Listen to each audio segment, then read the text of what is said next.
দীর্ঘ প্রায় 9 বছর পর আবারও বসতে যাচ্ছে অনূর্ধ্ব-18 এশিয়া কাপ হকি টুর্নামেন্ট।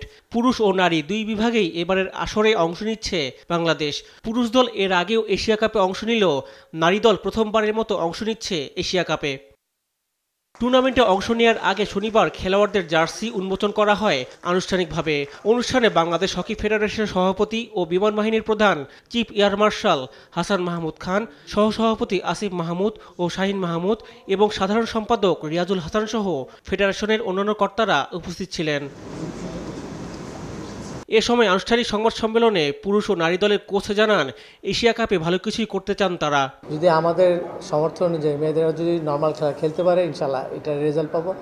এবং হংকং, চায়না এবং উজবেকিস্তানের সাথে আমরা ভালো খেলে জয়টা নিয়ে আসতে পারবো বলে আশা রাখি।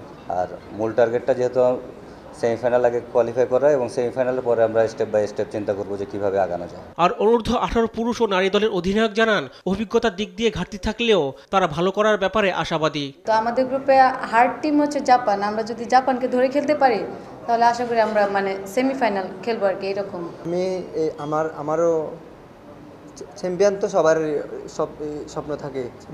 যদি আমি ক্যাপ্টেন, ফার্স্টবার মতো বাংলাদেশের আন্ডার-18 ক্যাপ্টেন। আমি 21 খেলছি, কিন্তু আমাদের লক্ষ্য একটাই সেমিফাইনাল থেকে। সভাপতি আশা প্রকাশ করেন, এশিয়া কাপে ভালো কিছুই করবে বাংলাদেশ দল। সবাইকে সার্বিকভাবে সহযোগিতা করবে ফেডারেশন।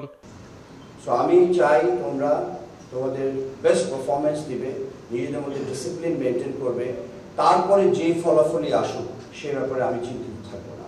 তোমরা তোমাদের বেস্ট পারফরমেন্স করো। তোমরা আমাদের ভবিষ্যৎ প্রজন্ম।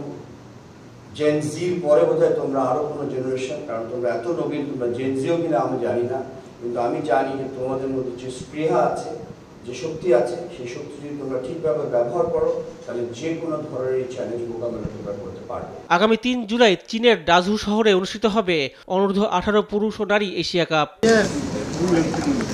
রিফাত আঞ্জুম, দেশ টিভি, স্পোর্টস ডেস্ক।